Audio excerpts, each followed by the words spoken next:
Scam Villain Self-Saving System Chapter 62. Chapter lain bisa ditemukan di YouTube @bacakan aku.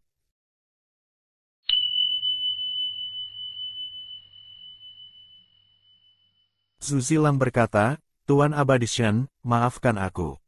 Jangan, 1000 kali jangan. Aku masuk ke dalam keadaan yang menyedihkan ini ketika kamu ingin berterima kasih padaku. Sekarang kamu meminta maaf, bisakah aku berharap untuk hidup?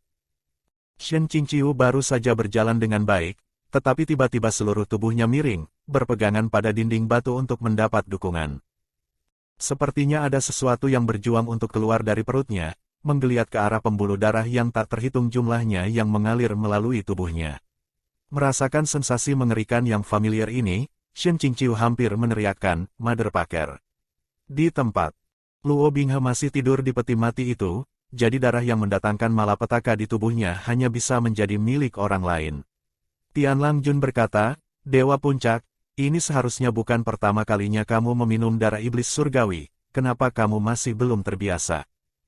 Shen Qingqiu menekan keinginan untuk muntah. Kapan kamu membuatku meminumnya? Tianlang Jun berkata dengan nada mengejek yang samar-samar, Dewa Puncak Shen, jangan lupa, tubuh abadimu ada di tangan kami selama lebih dari waktu yang singkat. Ada terlalu banyak hal yang bisa kami lakukan. Tidak heran jika begitu mudah bagi mereka untuk menentukan kemana tujuan dia. Shen Qingqiu berhenti, lalu melanjutkan berjalan ke depan. Semakin dia berjalan, semakin tajam rasa sakit di perutnya, tetapi dia berjalan lebih cepat daripada melambat. Itu sebagian karena dia memiliki toleransi rasa sakit yang meningkat, tetapi yang lebih penting, dia tahu dia sama sekali tidak bisa pingsan sekarang. Sementara keduanya dibekukan, masih ada kesempatan untuk melarikan diri. Jika dia membuang waktu sampai mencair, jangan berpikir untuk mengulur-ulurnya lagi. Semakin cepat dia berjalan, semakin ganas Zhu Zilang mendorong darah untuk beraksi.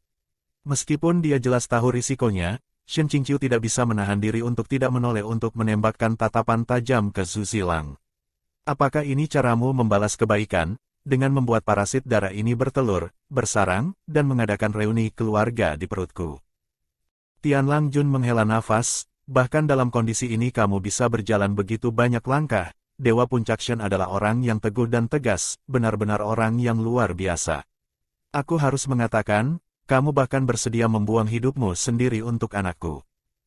Tiba-tiba, Zhu Zilang berkata, Tuanku, bawahan ini tidak bisa terus bertahan.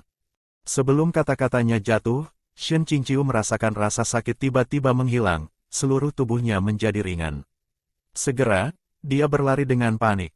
Melihat bahwa dia tiba-tiba bisa melarikan diri, Tianlang Jun berkata dengan heran, bukankah darahmu mampu menahannya?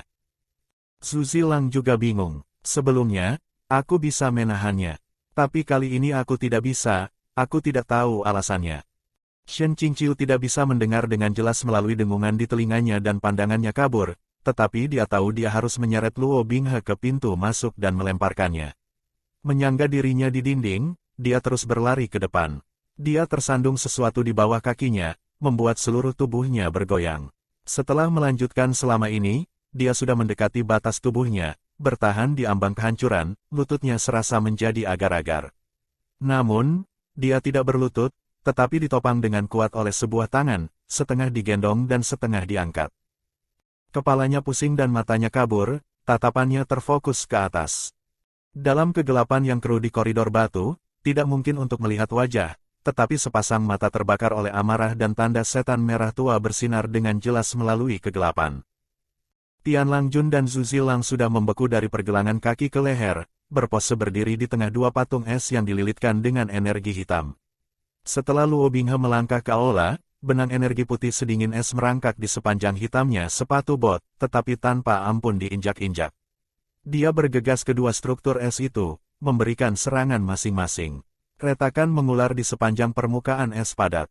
Setengah bersandar pada dinding batu, Shen Qingqiu berkata, tidak ada gunanya, bukanlah tugas yang mudah untuk memecahkan kristal es setelah itu sudah terbentuk.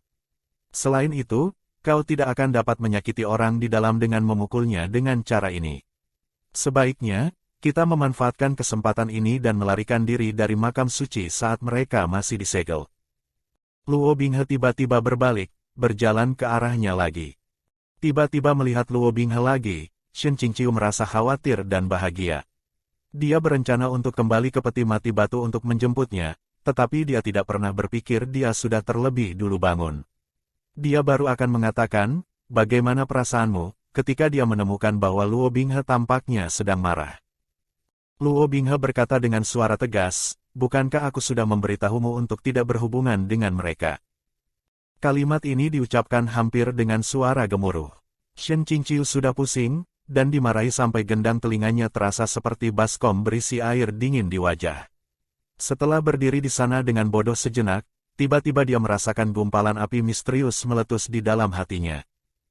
Dia berkata, dengan lembut, kamu baik-baik saja. Nada suara Luo Binghe masih agak tidak ramah. Baik, apa baik-baik saja? Melihatnya penuh vitalitas, kemungkinan besar dia baik-baik saja. Karena itu, dia, akhirnya, berhasil membalas sedikit budi kepada Luo Binghe. Shen Qingqiu mengangguk. Baguslah kalau begitu. Berbalik, dia memilih arah acak dan berjalan pergi. Sebenarnya, dia juga tidak tahu kemana dia akan pergi. Untuk keluar dari makam suci, pedang Xin Mo dan Luo Binghe sama-sama sangat diperlukan, tanpa salah satu pun kau hanya bisa berkeliaran secara acak di dalam. Namun, dia telah mempertaruhkan nyawanya untuk menyeretnya sejauh ini dan akibatnya menghadapi banyak teriakan. Tidak ada gunanya tinggal di sana dan merajuk. Dia belum berjalan beberapa langkah ketika lilin nafas terakhir tiba-tiba menyala. Cahaya lilin yang redup menerangi profil sampingnya. Luo Binghe tiba-tiba mengulurkan tangan untuk menariknya. Apakah kamu menangis? Shen Qingqiu menatap kosong. Apakah dia menangis? Apakah dia menangis? Bagaimana mungkin? Shen Qingqiu mengangkat tangan kirinya untuk memeriksa wajahnya. Sebelumnya, satu tangan utuh ini digunakan untuk memegang erat Luo Binghe, dan baru sekarang ada kesempatan untuk menggunakannya untuk hal lain. Setelah merasakan wajahnya, pada suatu saat dia benar-benar tanpa sadar mulai menangis, pipinya bercucuran air mata. Shen Qingqiu tiba-tiba menyadari, ini adalah air mata kesakitan yang dia tangiskan ketika dia telah menarik Qingxi dari kakinya. Betapa tidak sedap dipandang. Kemarahan yang baru saja ada dalam suara Luo Binghe menghilang tanpa jejak. Dia berkata dengan tegang, jadi, ketika aku mendengar Shizun menangis tadi, itu tidak palsu. Shen Qingqiu menjadi marah karena penghinaan. Menangis? Menangis apa? Aku tidak tahu. Dia menepisnya dan pergi begitu dia selesai berbicara. Luo Binghe buru-buru menangkapnya dari belakang. Sial, dia kebetulan memegang lengan kanan tempat Qingxi berakar. Shen Qingqiu berhasil menahan diri untuk tidak menjerit, tetapi masih mengerang tertahan. Luo Binghe segera melepaskannya, hanya menuntunnya dengan tangan kiri dan memeriksanya di bawah cahaya lilin. Semakin dia melihat, semakin tumbuh ekspresi khawatirnya. Saat ini tidak ada tempat di tubuh Shen Qingqiu yang aman untuk dilihat. Dia hanyalah segumpal luka dan darah, benar-benar tontonan yang terlalu mengerikan untuk ditanggung. Luo Binghe ingat bahwa sebelum dia pingsan, Shen Qingqiu jelas dalam kondisi sempurna. Suaranya bergetar, ini, semua untuk aku. Shen Qingqiu akan mulai meludahkan darah. Jika bukan dia, lalu siapa? Dia tidak bisa mengatakan hal semacam ini, dan dia selalu tidak suka membuat masalah besar dalam memberikan kasih sayang dan menunjukkan bekas luka di masa lalu. Jadi dia hanya bisa mengeluarkan dua kata, tanganmu, lepaskan. Luo Binghe mengubah wajahnya dalam sekejap mata, melembut. Aku tidak akan melepaskannya. Shizun, jangan marah, aku salah. Berapa kali dia mengatakan ini? Shen Qingqiu melambai ke samping. Cepat dan pergi, mayat buta sudah mengelilingi kita, apa yang kita lakukan di sini menghalangi jalan. Setelah diusir, Luo Binghe sekali lagi menempel padanya seperti permen lengket, kau bahkan tidak bisa membongkarnya. Shizun, kenapa Shizun tidak memukulku? Kamu bisa memukulku untuk melampiaskan amarahmu, bagaimana dengan itu? Seseorang, tolong datang bantu aku, ada masohis yang tak tersembuhkan di sini, yang bisa datang mengurungnya. Mereka terbang melintasi tanah, tetapi Luo Binghe melilitnya sepanjang perjalanan. Shen Qingqiu sudah akrab dengan gerakan Luo Binghe, dia tahu dia terbuka untuk dibujuk, tetapi bukan paksaan. Setelah membuatnya lelah cukup lama, Shen Qingqiu berkata tanpa daya, kamu selalu seperti ini, menangis dan mengakui kesalahanmu, tetapi kamu akan mati sebelum kamu mengubah caramu. Apa gunanya itu? Pada titik ini, Luo Binghe hampir menangis. Apakah tidak cukup jika aku mengubah caraku? Shizun, jangan tinggalkan aku. Melihatnya dalam keadaan tidak berguna ini, jika bukan karena fakta bahwa dia masih mengkhawatirkan gundukan yang dia tinggalkan sebelumnya, Shen Qingqiu benar-benar ingin memberinya beberapa pukulan di kepala. Apakah ada yang salah dengan metode pengajarannya? Bagaimana dia membesarkan seorang cengeng? Luo Binghe, Raja Iblis yang berinkarnasi, suka bergantung pada pakaian Shizunnya dan meratap ketika tidak ada orang di sekitar. Jika dia menceritakan tentang ini, siapa yang akan mempercayainya? Ning Yingying bahkan tidak terlalu cengeng. Shen Qingqiu hampir tidak tahan. Siapa yang meninggalkanmu? Ha? Luo Binghe berkata, setelah aku kehilangan kesadaran, aku masih memiliki sedikit kesadaran yang tersisa, aku berjuang dengan sekuat tenaga untuk bangun. Tapi, saat aku berhasil bangun, aku menemukan diriku terbaring di peti mati, dan Shizun kabur entah kemana. Aku kehilangan diriku sendiri karena marah untuk sementara waktu dan kupikir aku telah ditinggalkan. Shizun, kupikir kau lebih baik pergi bersama mereka dan tidak ingin memperhatikanku. Bangun untuk menemukan bahwa kau telah ditinggalkan dalam peti mati, perasaan ini memang tidak akan terlalu baik. Shen Qingqiu menghela nafas, menimbang hati nuraninya yang bersalah. Luo Binghe melanjutkan, baru saja, aku tidak melakukannya dengan sengaja. Aku tidak tahu mengapa, jelas aku tidak benar-benar percaya, aku tidak ingin mengatakan hal semacam itu, tetapi di depan Shizun, aku tidak pernah bisa mengendalikan diri. Aku tahu aku sedang memalukan dan kehilangan muka, tapi mengetahui bahwa Shizun tidak pernah membuangku, tetapi melindungi aku selama ini, bahwa aku tidak hanya bermimpi sepanjang ini, aku sangat bahagia. Siapa yang memalukan dan kehilangan muka? Dua pria dewasa, berguling menjadi bola menyeka ingus dan mengeringkan air mata, keduanya memalukan, keduanya kehilangan muka, tahukah kamu? Mungkin karena dia terlalu senang dan tidak bisa mengeluarkan bahasa berbunga-bunga lagi, Luo Binghe hanya bisa terus mengulang, senang, bahagia, dua kata sederhana ini. Wajah Shen Qingqiu bergetar beberapa kali. Menggosok pelipisnya, dia menghela nafas panjang. Masa bodoh, ini bukan yang pertama kali. Iblis mimpi bahkan mengatakan bahwa anak ini akan melakukan perilaku menjijikkan semacam ini, bertindak seperti Raja Iblis hitam yang dingin di depan wajahmu kemudian memutar sapu tangan dan menangis di belakang punggungmu, bahkan berdebat dengannya tentang berbagai hal. Bisa dikatakan, dia sendiri juga cukup tidak masuk akal, saat itu dia entah kenapa marah karena kesalahpahaman kecil ini.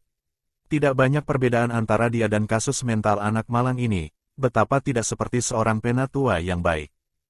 Dia melambat dan berkata, kalau begitu, kamu benar-benar baik-baik saja sekarang. Luo Binghe segera mengangguk, aku baik-baik saja. Saat itu kau terbakar sangat parah, tetapi sekarang kau baik-baik saja. Shen Qingqiu cukup skeptis dan menempelkan tangannya ke dahi Luo Binghe, ternyata sangat dingin dan halus. Shen Qingqiu ingin menarik tangannya, tetapi Luo Binghe melingkupi tangannya dengan tangannya sendiri, menolak untuk melepaskannya. Matanya bersinar di bawah telapak tangan mereka yang terlipat. Ekspresi ini terlalu familiar, persis seperti itulah tatapan yang dia lihat pada domba-domba kecil sempurna yang mengikutinya berkeliling dan makan rumput setiap hari di puncak Qingqing, sinar matahari muda Luo Binghe. Wajah Shen Qingqiu akan memerah di bawah tatapannya, tetapi dia tidak tahan untuk melepaskan tangannya dengan paksa. Melakukan hal seperti itu ketika yang lain sangat bahagia dan diwarnai kegembiraan benar-benar akan memberinya tamparan di wajahnya. Dia berkata, kamu benar-benar baik-baik saja. Tidak pusing, energi spiritual dan energi iblismu beredar secara efektif. Luo Binghe berkata, cukup efektif. Sangat efektif. Bahkan lebih efektif dari sebelumnya. Saat mereka berbicara, mereka sudah sampai di sebuah ruangan di sisi timur mausolem. Luo Binghe menarik pedangnya dan menebas dinding layar, membelah celah hitam pekat di angkasa. Lengannya yang patah telah sembuh secara ajaib, kakinya tidak lagi lumpuh. Darah di wajahnya telah dibersihkan dengan rapi dan bersih, pedang Shinmo yang selalu tidak patuh telah dicinakan hingga tunduk dengan patuh. Halo protagonis itu tetaplah halo protagonis laki-laki itu tetap protagonis laki-laki. Shen Qingqiu tidak ingin mengatakan sepatah kata pun dan menuntun melalui celah dengan gerakan, ayo, ayo pergi. Di luar mausolem, Pemandangan bermandikan cahaya. Tanpa disuruh, Luo Binghe mengulurkan tangan untuk mendukung Shen Qingqiu. Faktanya, sudah sangat lama sejak mereka melakukan interaksi normal seperti ini. Setelah desahan penyesalan di lubuk hatinya, Shen Qingqiu tidak bisa menahan diri untuk tidak melirik Luo Binghe. Dia tampak sangat puas dengan dirinya sendiri, sepertinya dia benar-benar sangat baik. Bayangkan bahwa dia mempertaruhkan kehidupan lamanya untuk melindunginya dari segalanya, tetapi pada akhirnya tidak ada hal sepele yang melekat pada Luo Binghe. Ternyata seluruh waktu yang dia habiskan untuk tidur adalah untuk mengisi ulang cheat halonya. Luo Binghe tiba-tiba berkata, tapi, selain mendengar Si Zun menangis. Shen Qingqiu tersenyum tipis. Hen, siapa yang menangis? Luo Binghe segera mengubah nadanya. Selain mendengar seseorang menangis, ada juga perasaan aneh ini. Mendengar ini, Shen Qingqiu mulai merasa sedikit khawatir lagi. Ternyata benar-benar ada beberapa akibat yang tertinggal. Dia berkata pelan, perasaan macam apa? Luo Binghe menggelengkan kepalanya. Petik 2 titik. Aku tidak bisa mengatakannya. Apakah itu menyakitkan? Tidak sakit, sangat. Dia belum selesai berbicara, wajahnya menunjukkan ekspresi bingung, menatap dirinya sendiri. Shen Qingqiu. Speechless. Pilar langit halo, selamat tinggal pilar langit.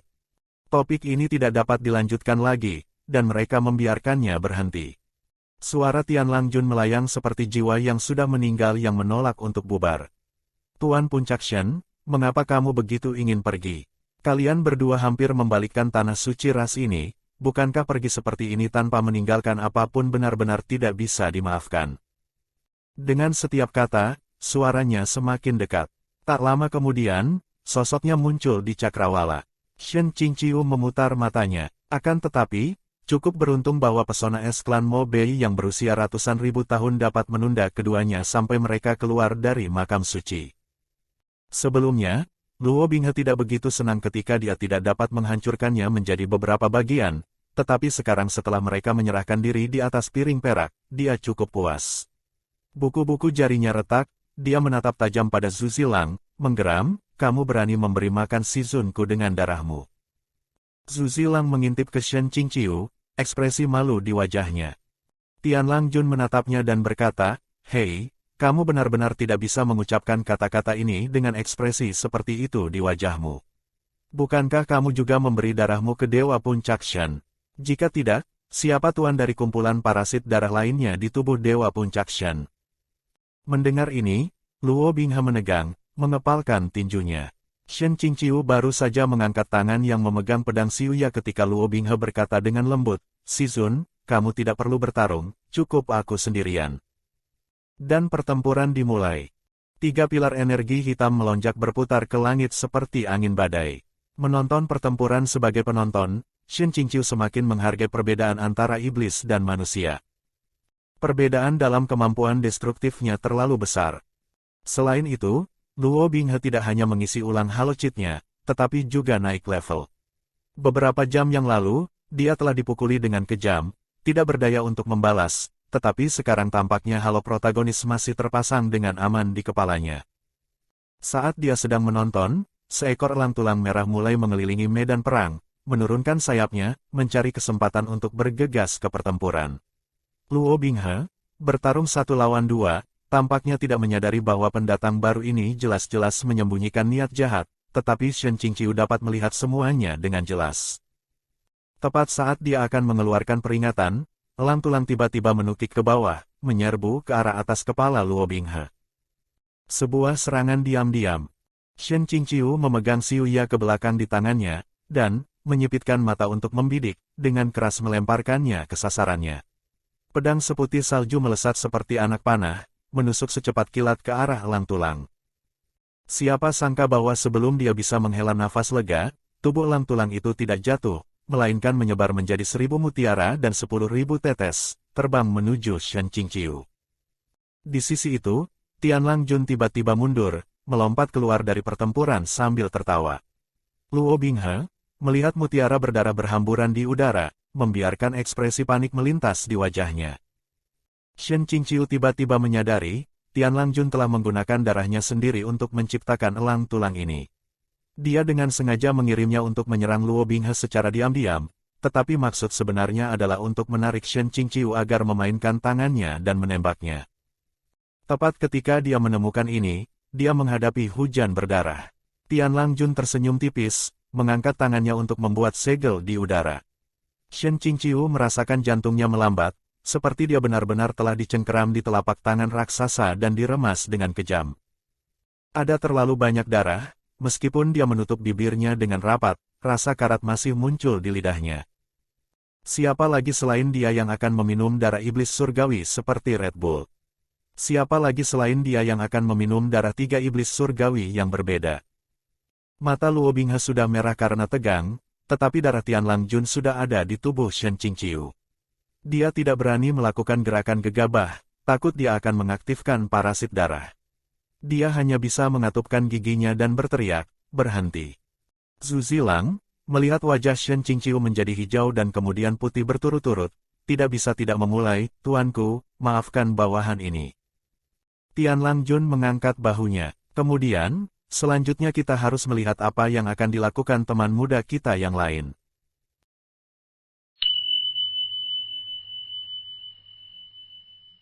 Akhir chapter 62.